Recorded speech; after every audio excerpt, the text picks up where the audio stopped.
Do you need a website for your cannabis company? How about a logo or packaging design? Branding is more than just your logo. It's every experience your customers have with your business. Located in the heart of Humboldt County is a little creative and design house called the Yak Group. From creating a strategy to overhauling an existing brand, visit them online at www.theyakgroup.com, like the big furry animal.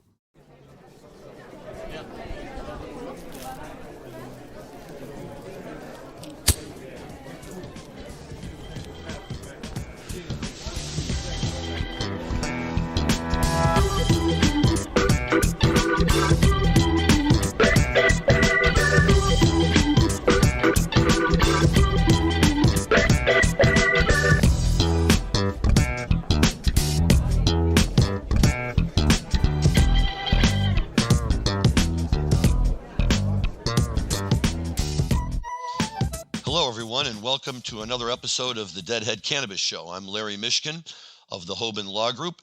I have my usual cast of cohorts with me today. Rob Hunt from California, Jim Marty from Colorado.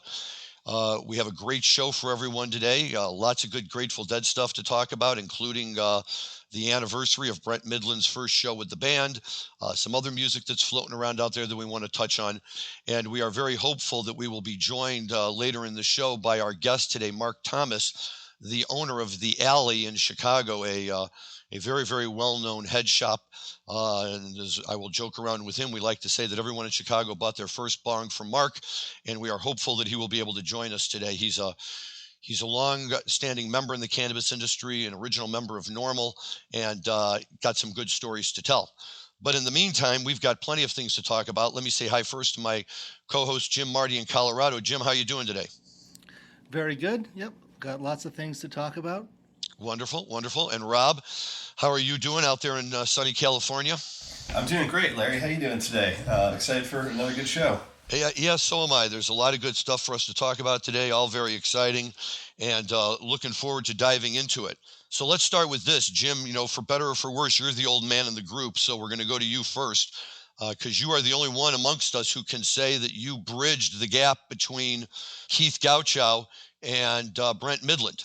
And we are coming up here on the anniversary, what I guess will be, I'm bad at math, so what is this, the 42nd anniversary of his first show? Yeah, 1979 to 2021 would be 42 years. Yeah, I saw one of the last Keith and Donna shows, 1/15/79, and I also saw one of the first Brett Midland shows, 5/12/79 at the UMass football stadium. Great show. Saw Brett many times at Red Rocks with a very good line of vision to see him wail away on his Hammond B3 organ. So let me ask you, even though you were basically a neophyte Deadhead at that time, was there any discernible difference to you in the two shows? Well, I think I've mentioned before on previous shows, I enjoyed the January 79 show very much, but I didn't really get it. I remember my now brother-in-law turning to me and saying, "You wouldn't believe it, Jim. This guy next to us has been to 25 Grateful Dead shows." We couldn't believe that people would do multiple shows like that, or that I would end up doing that myself.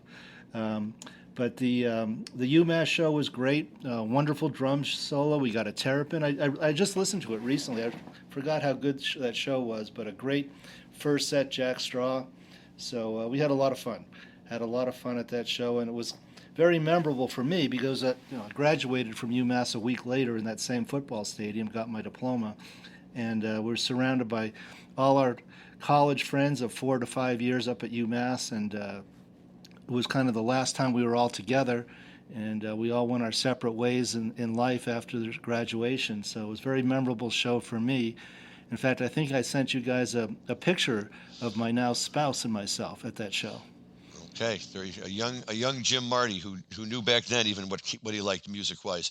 Well, the other end of the spectrum, because I'm right in the middle. I dived in '82, and Brent was already the guy full time. But Rob, you came on the scene relatively late in terms of Brent's career. You still had a chance to see him for a few years, and then you transitioned us over into Vince. So you could talk to us about it from that side of the equation. So yeah, Larry, I definitely jumped into the Grateful Dead when Brent Midland was kind of the star of the keyboards. For me, the first show was in 1988, and for me, I really knew nothing but the Brent Midland years. When I first was listening to the Grateful Dead, I listened to some '70s, but obviously like the Brent years, the ones that were the ones that everyone was trading tapes for among my friends. So I always knew that organ sound better than anything else. So I was a huge fan of Brent, and it was definitely one of the key reasons I started seeing the Dead is because I thought Brent's keyboard playing was just so amazing.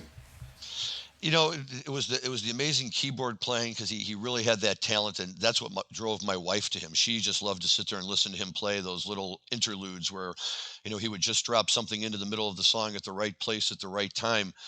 I liked him because although I can't speak like Jim could, I had never seen the band before him, but it really seemed to me that along the way that he really invigorated Jerry in a way that was good for Jerry, really kind of brought out a lot of energy in Jerry.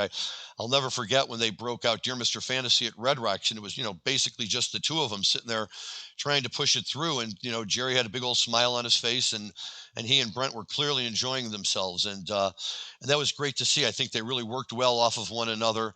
I think Brent pushed Jerry a little bit, to go into some things Jerry might not otherwise have done. And, I thought overall then that Brent just added so much to the band as a great singer as well as a tremendous keyboard player.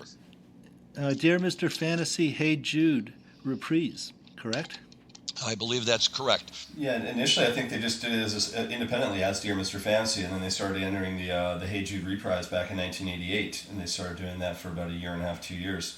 But there was obviously like a real connection between kind of those Spencer Davis and goodness, what's his name, Steve Winwood songs, because he also did the combination with Phil Lesh of playing Give Me Some Lovin' as well. So there's a couple songs where they loved doing the duets. One was with Jerry and one was with Phil.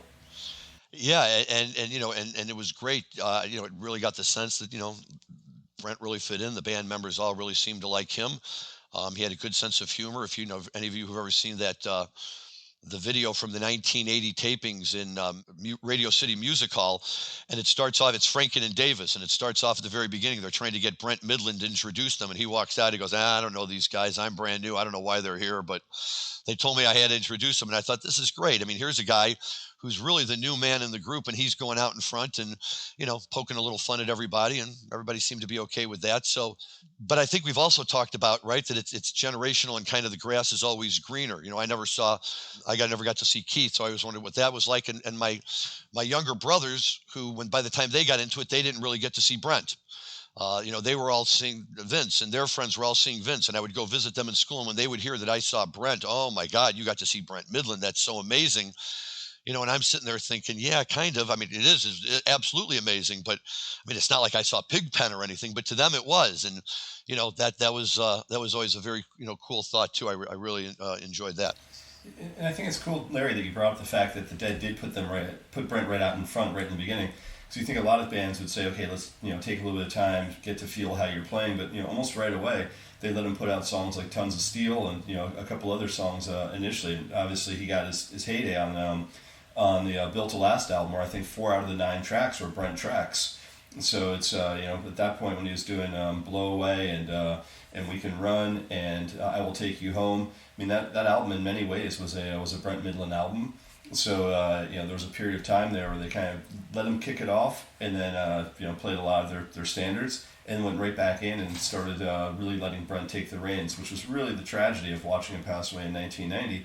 Is that he'd just gotten to the point where he no longer felt like the new guy, and he was really actually making massive contributions to the band as a lyricist and as a songwriter.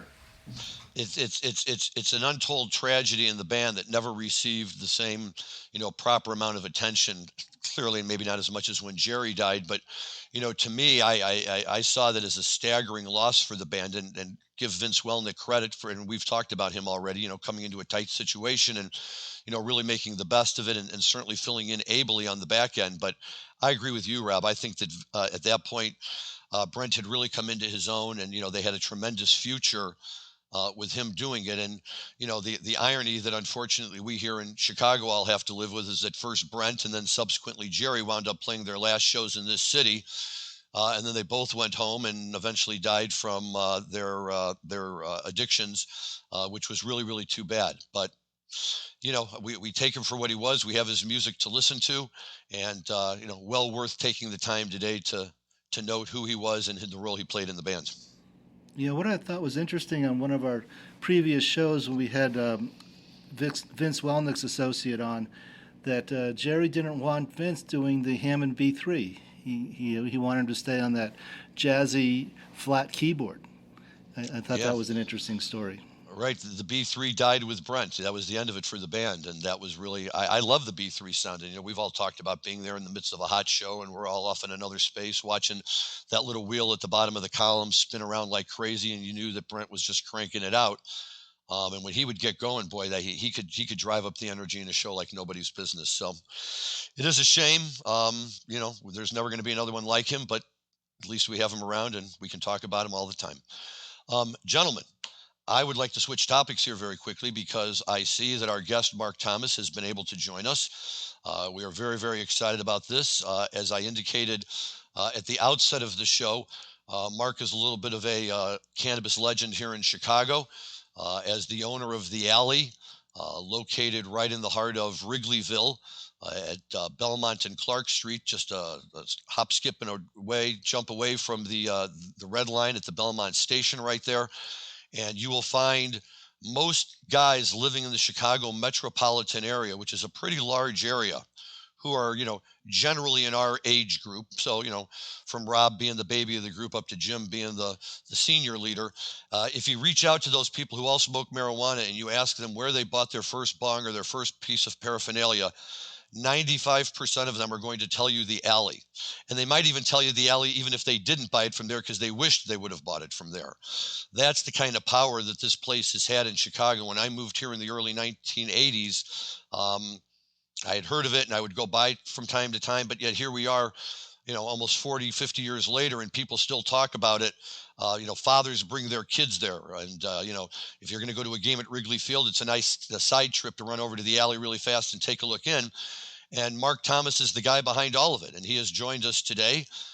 So, Mark, first of all, thank you so much for joining us, and welcome to our show. Thanks. I apologize. Running a little crazy here, a little late. Thank you. And, and The Alley was at Belmont and Clark for 40 years, but now we're at Belmont in California. We're over in Avondale. So we are in another reinvention of our life and still kicking hard. Here's my question for you. How old does it make you feel when these guys who are 50 and 60 are walking up to you and saying, "Hey, man, I bought my first bong from you"? Wonderful feeling in the world when those guys in their 60s bring their 42-year-old daughter and their 17-year-old grandchild in. And I had 3 generations shopping in The Alley, and the guy sitting there going, "Yeah, do you remember me? I bought that big, huge bong, and then I walked out and it broke, and then I came back and you gave me another one for half off." And I go, "Yeah, I remember you." And so it's, it's why I've come back, and that's why I'm back here in business. We're having a ball, and it's how the world has turned over. We got chased out of the bong business. I mean, I was, we were huge, and then suddenly the feds were chasing us all. And gosh, I was with a guy last night for dinner who spent 3 years with a bracelet on his foot, and he could go to work every morning from 6 a.m. to 6 p.m. and they took 3 semis out of his warehouse. And how ridiculous that all looks today. Well, that raises a good point, Mark. I mean, as a guy who's really been involved in the industry, for as long as you have, what are the biggest? I mean, I know that obviously in Illinois now we've gone legal, but just in terms of the culture and the people and everything, what do you see as being some of the significant changes over the last 40 or so years? I guess we don't have to be paranoid anymore. It's kind of been, the paranoia has been lifted off of our shoulders, and we're no longer paranoid. One of my best friends used to have his little pipe and his little vial with his pot in it in his back pocket, and he had it in a handkerchief. So if he saw the police coming, he would yank the back of the handkerchief, and the pipe and the little vial with his weed would just fall on the grass, and he'd walk away, and it wasn't his. So, it's so nice not to have to think about paranoia. It's so nice to, come out of the weeds and be part of the real world. And, it's, no nobody's got the statistics yet, but what percentage of the American population has used or is current using? It's astronomical. I mean, the liquor industry didn't want pot to be legal. The offices of Normal, the guy who was the executive director of Normal in the early 80s was working part-time for me in the store for minimum wage for $4.50 an hour, and then he had a free office in my building. I mean, Normal didn't have a dollar to rub together. We were running full-page ads in High Times, and it was an incredible time, and it's a shame that we spent 40 years, and I can't tell you how many of my friends have gone to jail for selling bongs. Mark, Jim Marty here, one of the hosts. What year did you open, and what was your first encounter with law enforcement for having a head shop? Well, I took over the alley in 1976 as a young punk kid, and we were making roach clips. I was on the way to Harvard for a law degree, and my parents got into a fight. Nobody paid my tuition at Latin, and so I went out and bought a bale of wire and started making roach clips in the basement of a high-rise next to the John Hancock building, and driving around selling roach clips to head shops. And I'll never forget the first time my trunk got popped open by a cop, and there's these bags of roach clips and everything else there. So, I mean, it's been a long, strange trip, as the music would say. So, it was 76. That was kind of when it all happened, and I didn't open the alley, didn't get to go to Harvard, got thrown out of Latin, and started making roach clips. And the next thing I know, that there was an older guy that owned a store in Woodfield Mall, and he thought he was going to open up alleys all over the world. He was a very famous rich guy in Chicago, and the whole thing was failing for him because they were ripping him off. And so, this undercover boss, so, he ended up owing me 20 grand, and he wasn't paying me. And I went in there to wring his neck. And in about 10 minutes, he propositioned me, why don't you go undercover there, see if you can figure this out, and let's be partners. And so I wasn't even legally able to sign a document, become a partner. I had a partner in my business who, basically stood in front and took the contract for a while. And, and so there was a guy by the name of Captain Alley, who was the captain of the Schaumburg Police Department. And he came walking into the store, and he goes, I hear you're the new guy here, and what are we going to do about cleaning this crap out of this mall? And how many complaints we get about this? And it's been quite an experience. I've had my house raided, and they found nothing at the time. And it's just, living without paranoia. Just think about living without paranoia. Well, I'm so interested in the history of all this. What was the legal context that people would go to jail for selling bongs? Well, so, from about 1975 until early, I don't know, when did Reagan get into office? 1980. Okay, that's when the trouble started. So from 75 to 1980, it was a heyday. We were making money so quick. Unfortunately, some of the guys that own the dispensaries, they still can't figure out how to deposit their cash. I mean, we had bags of cash, and it was just an incredible world. And then suddenly Reagan got into office, and the Fed started looking, going, what is this crap? These are illegal drugs, and you're selling illegal drug equipment. And they started, building laws, and cities and states. They were mad at the head shops. We represented, much like it is today. It was kind of a social justice. Rub your nose in it. This is what the real world looks like. Who are you guys? And they came after us, and they forced a lot of people out of business.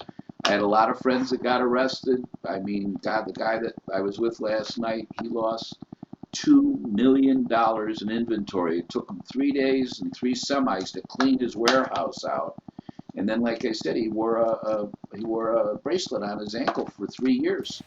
So Mark, Rob Hunt speaking, another one of the co-hosts. I had a lot of friends that got wrapped up in Operation Pipe Dreams, which obviously I'm sure you're very familiar with. I had Sure, three or four of my absolutely. buddies that went to jail during that period. My buddy Jason Harris went to jail, who's Jerome Baker Designs. I'm sure you carry his products in your store. And my buddy Shay from Seedless got popped as well, who owns Zong Toy Company.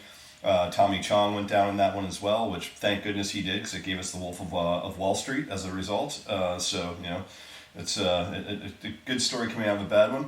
But that was, look, I owned a series of hydroponics gardening supply stores, and all the same issues that you went through owning head shops, I went through from that sort of plausible deniability standpoint of, you wouldn't be able to call things, bongs in your shop, you had to call them water pipes. And, I couldn't say that we were selling for cannabis cultivation at the time, we were selling for tomatoes and peppers. And it was all a wink, wink, nudge, nudge. You got to know the vernacular, and you have to speak a certain way, because you don't know who's on the other side of the counter from you, and it could be a Fed just as easily as it could be a customer. So, how did you navigate those issues, and where did you draw the line? Because I know that, when Colorado legalized cannabis, largely legalized, I moved my entire disposition away from plausible deniability to affirmative defense of, yeah, I'm selling to weed growers, come get me, because my state says I can.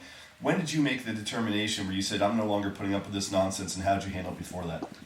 Well, I mean, honestly, we started our own trade association. I was on the board of the National PTA, the Paraphernalia Trade Association. We thought that was really cute at the time. I think that might have drawn, more heat. And so, we hired some really good lawyers. I took my bongs and I went to, I went downstairs. We were manufacturing by this time, tens of thousands of items. And I looked at my guy and I said, I want you to make a bong bowl that holds a cigarette. And so what we started to do is we started to, so this was a law that was built on intent. And so what we had to do is we had to flip the intent. And we had signs up in the store that says, we sell tobacco products. And if you come in here and you ask for drug paraphernalia, we're going to have to ask you to leave the store. And so we had to train our customers, and our customers would come in, and you didn't ask for a bong anymore. You asked for a cigarette cooler. And we sold, and we sold herbal smoking substances that didn't get you high. We got a tobacco license. And so I just found the brochure because, it was like we had not only have to retrain my staff, I had to retrain the consumer who was walking in that store. And then, come 1982, now the feds came after us with a federal law.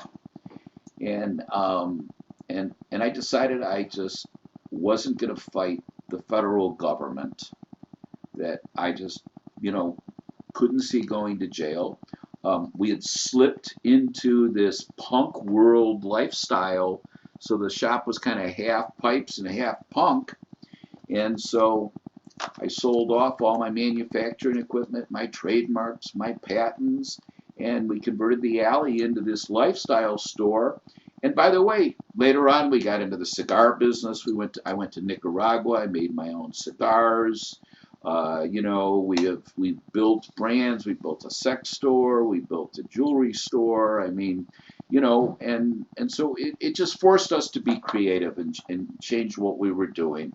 And I mean, it's amazing to walk into a head shop. In the old days, I walked into a store in Tucson last week. I'm at the Gem and Mineral Show buying jewelry for, the store, and buying stones and everything else. A head shop today looks nothing like what we looked like 40 years ago. There is no acrylic bongs. There's like 10 or 15 little wooden pipes. There's 3 or 4 dugouts. And then the whole wall is full of $200 and $300 pieces of art blown out of glass. And back in the day, I used to hate selling glass bongs because the kids who worked for me might have been a little stoned, and they kept breaking the glass bongs. And I look at these 200 and 500 and 1200, and gosh, there was a place in LA that I was in a few years ago, and I mean, every pipe in the place was $1,000 to $5,000. They were works of incredible art. And it was just amazing to see the work that these guys did. Mark, let me ask you this. Let's look at the other side of the equation, because back in the late 70s, early 80s, and especially, as you say, after the Reagan era kicked in, when it kind of became a pox on all things drug related, who were the guys that were manufacturing all these glass pieces that you were selling in your store? How did you know how to find them, and how did they successfully produce without running afoul of the law? Oh, so this is the story of all stories. So the New York Boutique Show, which was kind of a hippy dippy show, the paraphernalia industry took over the whole show. We were 30-40% of the exhibitors. It started off in the McAlpin Hotel, and so the top floors were all the head shop people, and you'd take an elevator to the 10th floor, and you got out of the elevator and you were stoned 30 seconds later from the smoke, and you'd walk around that floor, and then you walk to the staircase, and you walk around the next floor. The first 4 or 5 floors were all head shop people, and then, it was T-shirts and, all kinds of stuff as you got further down in the hall. And then we went from the McAlpin Hotel over to the Jacob Javits Center.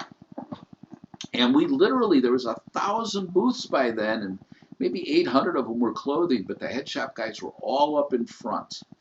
And we were the driving force that made that whole fashion world go at that point. We drew in all of these people because the head shop people they had a lot of ingenuity. So it wasn't just a pipe, it was clothing, it was dead stuff, it was rock and roll, it was so many lifestyles that came into this.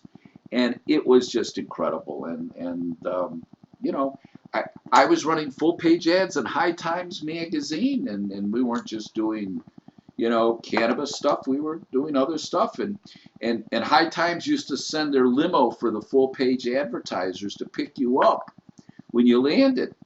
And they had a guy who was the limo driver who was the spitting image of Jerry Garcia. Maybe it was and him. You get into this, this crazy limo, and you'd flip over where the liquor was, and there was like compartments full of all of the pot and the hash and everything else that were the centerfolds of High Time magazine. Oh my God! And I mean, it was crazy, and it was so wide open until the Reagan era, and then they came after us, and I mean, gosh, as late as 10 or 12 years ago, there was a guy out in Northwest Indiana, and he got so big and so slick, and he thought he was smart, and so all of his money got picked up COD by UPS. And then instead of the money going to his account, he had it deposited offshore in one of his Bahamas accounts. And when the feds came in, he was living in a mansion with a pond in the front. They brought scuba divers, and they were diving to the bottom of the pond. They thought there was a vault in the bottom of the pond. And it was just absolute insanity. And honestly, I moved on. I couldn't, we thought, R.J. Reynolds and all the cigarette people had trademarks in the late 70s. Lid, nickel bag. They were ready for legalization. The liquor industry was our enemy. The liquor industry never wanted pot to be legal because it was easier, cheaper, and certainly you get a lot less damage. A guy that smokes a couple, 2-3 joints a day is a lot less damage than a guy who's smoking drinking 2 or 3 6-packs a day, or drinking a quart of vodka a day. It was, and so the liquor industry was our enemy, and the liquor industry pushed the feds, and the feds went for it, and you had Reagan in office, and there's not much more to say. Hey y'all, I want to talk about what you put your weed in. Cannabis packaging can make or break your brand in a competitive retail environment. That's why you need a partner like Gold Leaf Print and Packaging. The team at Gold Leaf Print and Packaging are experts at digital printing and use the latest in technology to print foil and varnish directly to your packaging. Head to www.goldleafpackaging.com/grow and mention Hotboxing in Humboldt to receive 10% off your first order.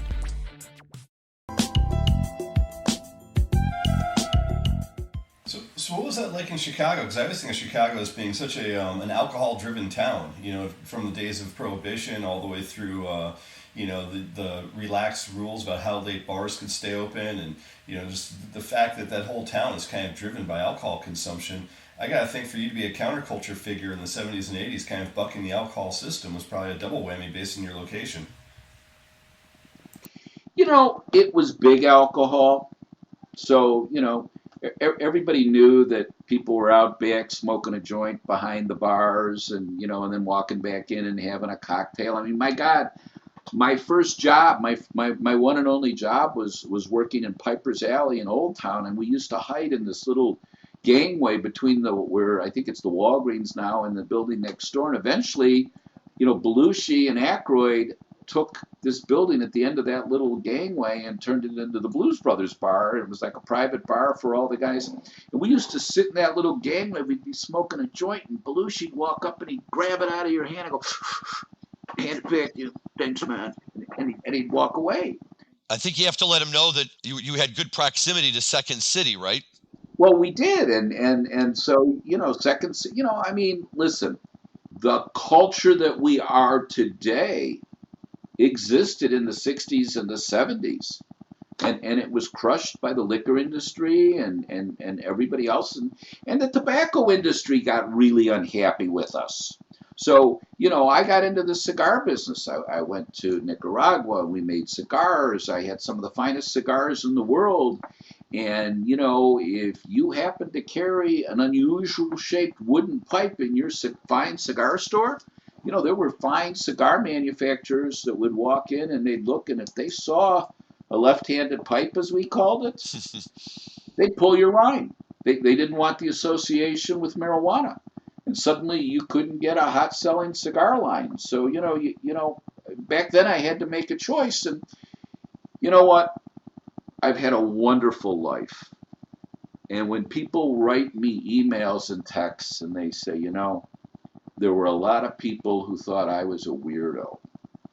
And there were a lot of people who didn't accept my lifestyle. And I want you to know that when we went into your stores, we felt safe. We felt accepted. And every time I get something like that, it practically brings tears to my eyes.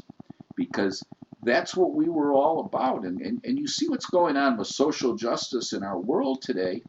And, tomorrow we're co-sponsoring a transgender fashion show in Water Tower. And we were hiring transgender people 40 years ago before people even understood. In fact, I had to have a guy hauled out in handcuffs because he walked in and he saw our first transgender employee. And he goes, what are you doing with that freak working in the store? And, I had to put a bullet in your head. What is the matter with you? And, he had his cowboy boots on and he was up from I don't know where. And I had an off-duty cop with me. And he looks, he goes, what did you say to Mr. Thomas? And he says, I said, I ought to put a bullet in his head for hiring that freak. And he got taken out of there in handcuffs that day. So the alley was a safe place. The alley was a place of acceptance. And society could have learned from the alley from 30, 40 years ago, and we'd be a different place today. But we accepted everybody. We accepted everybody. Everybody was welcome as long as you were kind. You mentioned Belushi and the Blues Brothers. What other musical connections did the alley have? Not a big connection. You know what I mean? It was, back then I didn't even own the alley yet. I was just a kid on the street hustling roach clips up and down. Wells Street was the Greenwich Village of Chicago.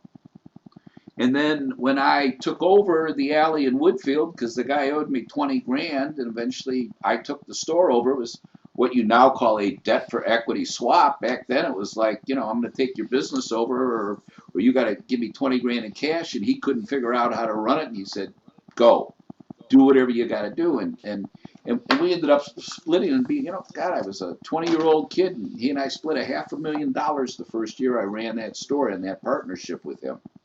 Now, Mark, though, you did have some promotional tie-ins with rock musicians from time to time, didn't you? People who would want to come into the alley and get a little publicity. Everybody. I mean, whether it was Rob Zombie or Plant and Page, or when the Dead were there, the whole road crew was in the store.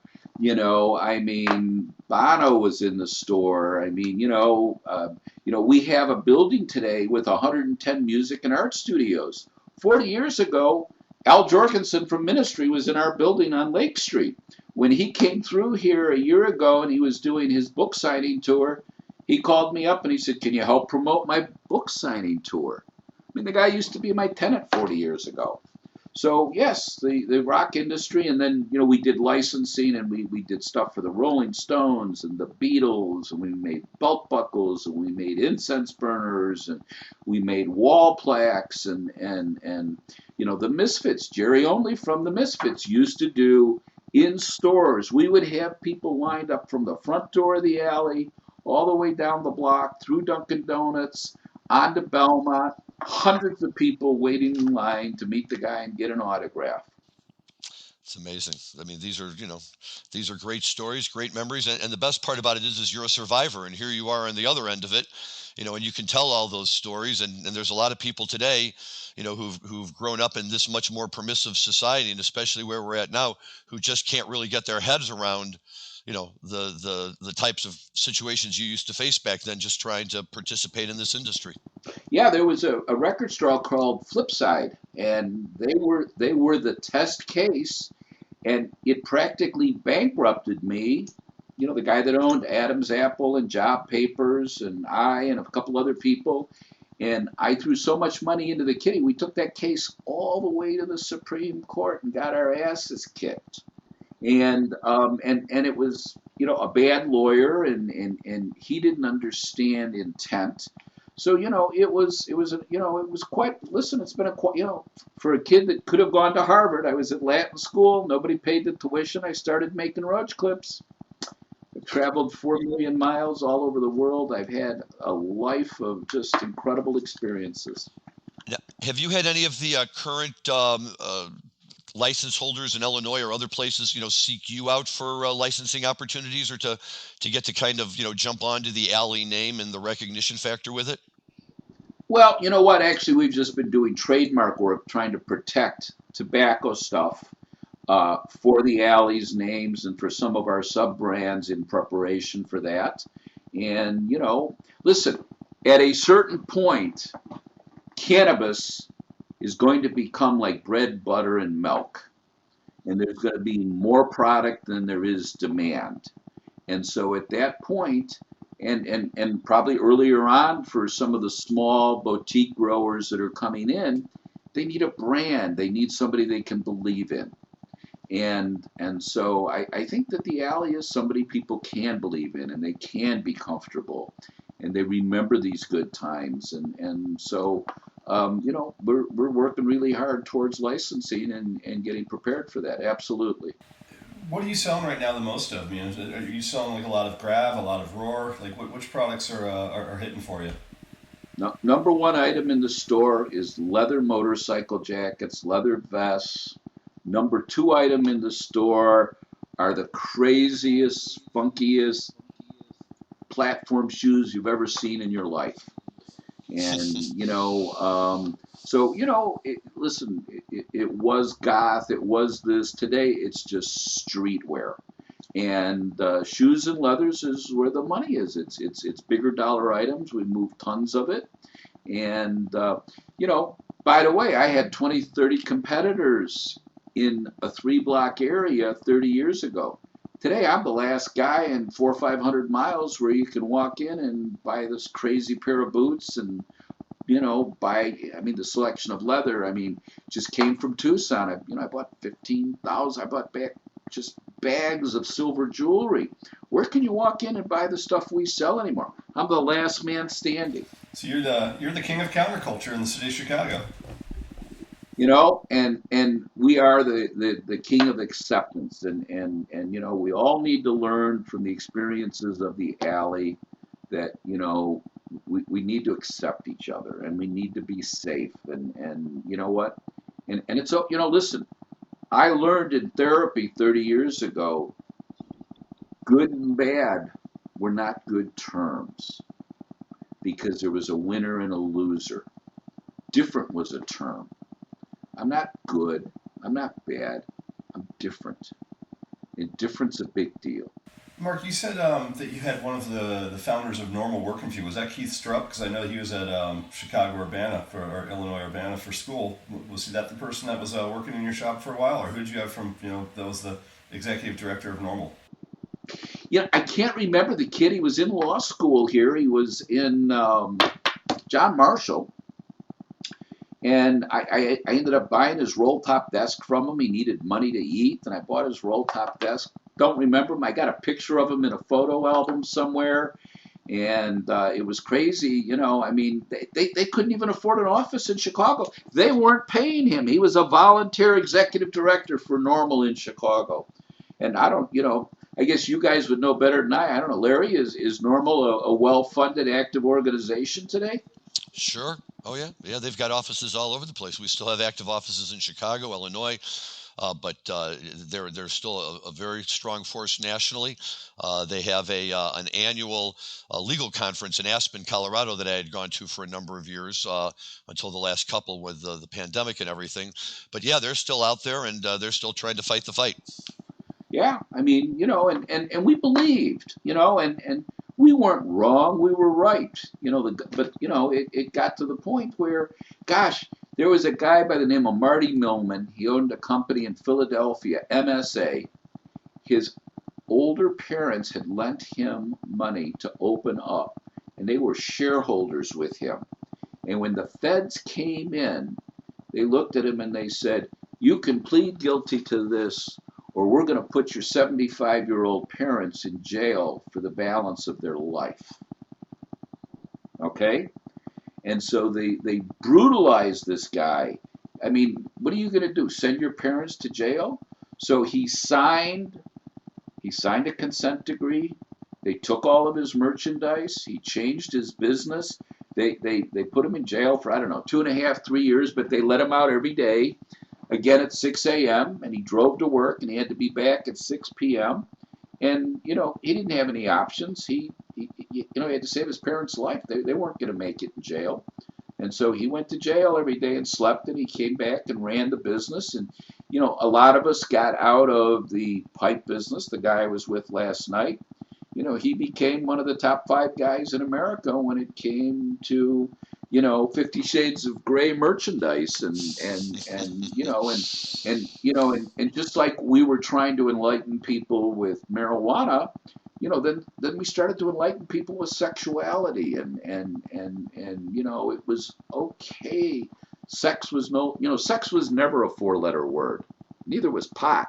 But they certainly treated pot and sex like they were 4-letter words back in the Reagan era. Yeah. Mark, your stories are fascinating, and we could certainly talk with you all day. We are, however, I think getting close to the end of our time. So what I'd like to do before we have to log off is how can our listeners get in touch with you? How can they find out about what's going on with the alley? And find out about these things that you're talking about. Do you have a current website, or what's the best way for people to learn about the alley? So the website is thealleychicago.com. On Facebook and Instagram, it's The Alley Chicago.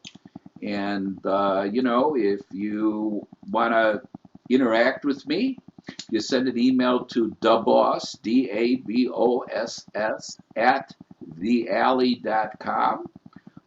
That comes directly to me. And, honestly, I answer the phone for the website. I do customer service. I'm in the store. I love what I do. I love my customers. And I love the culture that we've created. And I love the culture that all of you are creating. Well, wonderful. Well, thank you so much for joining us today, Mark. It's been a real treat to have you and to get to hear some of your stories. And, we always like to hear a little bit about the old guard so we can appreciate everything that we have today. So thank you so much. If you could just hang on for one more second while we wrap up the show, and we'd certainly love to come back and chat with you for a few minutes afterwards. So thank you. Rob and Jim, we may have some quick time here just to touch on anything else, dead or marijuana or otherwise, that you guys have any interest in talking about today. Anything out there? Well, I want to say thank you to Mark Thomas, and I don't know what else I could add to that. That was absolutely fascinating. Oh, good. Glad. Yeah, I like those stories. I will just say that since we have been following Europe 72, things pick back up again tonight with actually one of my favorite shows from the entire tour was a one set show that they did at the Beat Club in Bremen, West Germany, which I guess is kind of West Germany's version of rock and roll television. And they went to the TV studio and they played this set, so it was maybe almost like an off night for them. But it's fantastic. It's got a 20-minute playing in the band, sandwiched around to Mr. Charlie Sugaree and One More Saturday Night. That just is, you have to hear it to believe it.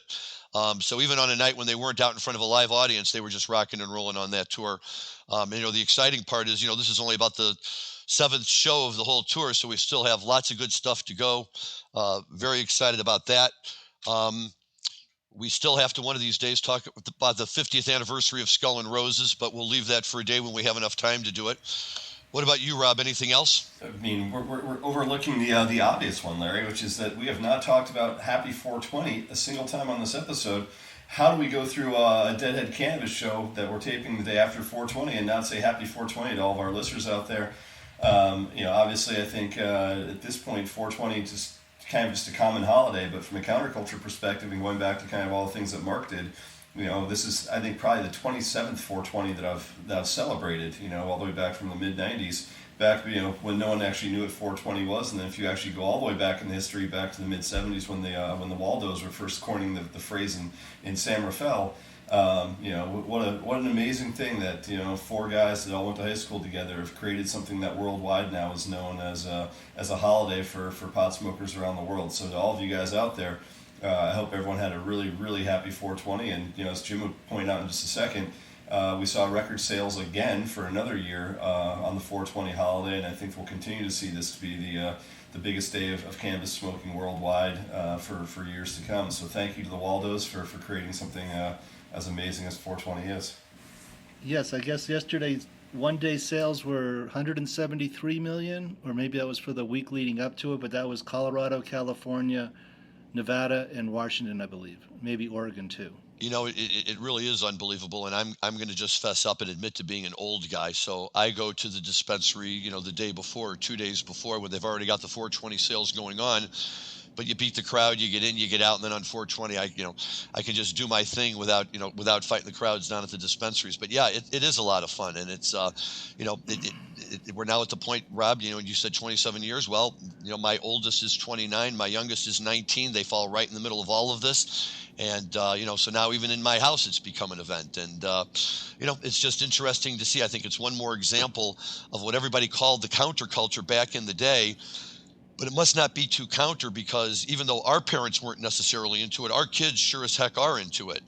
And, maybe we did something right along the way, or, maybe as Mark was telling us, it's just, the right vibe, and you treat people nicely and with respect, and, that's something that really resonates with people. But either way, 420 is a great way to do it and to bring it out. And I'm glad you mentioned that before we signed off. And maybe we should thank law enforcement for the term 420. No, it actually came from the Waldos, not from law enforcement. It's a misnomer, Mark. Really? I thought that was. No, the 420 in progress is a myth. The people that actually came up with 420, if you look it up, the 420 Waldos, and I've actually had the unique experience of being taken to their vault in San Francisco below Bank of America, in the Bank of America vault, to see all the original materials they had that they used to send back and forth to each other back in like the late 70s, talking about 420. Like the whole thing was meeting at 420 after school and after sports, that they went to go search for a pot field that was out by the Coast Guard station on Point Reyes, that they would go look for it together, and they called that, we'll meet at 420. It just became, hey, let's 420, let's go 420, and then they just started using it as an excuse to call anything pot-related 420. And even as they got to college, they'd still write each other letters that would, use the 420 moniker, and they backed it up. The story's been told many times, but I've actually seen it in person. All the information they have related to it that they've kept in a vault that they figured would be worth something one day as this thing took off. But look up the 420 Waldos. It is a real thing, and they are absolutely hilarious. These guys are clowns, and they're so much fun to hang out with. Good group to coin the phrase. One last thing, just back to the Europe 72 tour, the radio station. The story I read about that was a super station. It had giant broadcasting ability, and when they did that show, it was played all over Europe, and it could be heard as far away as London. Yeah. Absolutely. And I think that's an accurate story. And right, I mean, look, the whole tour was so instrumental to their being introduced all over the place. But yes, you're absolutely right. It was a station that I guess, might be similar to Dick Clark, here or something, where people all throughout the continent watched it to get exposure, whatever the current rock and roll stuff was. So look, hats off to Sam Cutler, right? He was smart enough to know where to take the boys on an off day and still get them lots of good exposure. And, they got another whole disc out of it. So, it worked out well for them. I think we should sign off. I do too. Quite a show today, guys. This was really, really fantastic. Once again, our guest was Mark Thomas of the Alley in Chicago. We thank him very much for taking the time to be with us and to share those great stories. Jim, what do you have to say to the crowd as we leave? Happy 421. Yeah, happy 420 to everyone out there, and happy beginning of Brent Midland era Grateful Dead. And until next week, we've got lots of exciting stuff to discuss again. Yep. Next week, we are going to have a really special show. We're bringing on as our guest a colleague of mine from the Hoban Law Group, an attorney named Noah Potter, who's now based in the New York area. And what's interesting is marijuana was too mainstream for Noah, so he's now a legal force behind the whole psychedelics and psilocybin movement. And as he and I were talking about him coming onto the show, we kind of chuckled at the fact that, psilocybin and all of this is, where cannabis was years and years ago, just beginning to scratch the surface of it. But Noah has some really great insight to it, and we'll have some interesting things to tell us about where things stand legally speaking on that. As always, there will be lots of more good dead stories and maybe fish and other things that we didn't talk about this week. So for everyone out there, and on behalf of my co-hosts Jim and Rob and our guest Mark Thomas, this is Larry Mishkin. Thank you all for listening. Have a good week. Stay safe and healthy, and enjoy your cannabis responsibly. Thank you, everyone.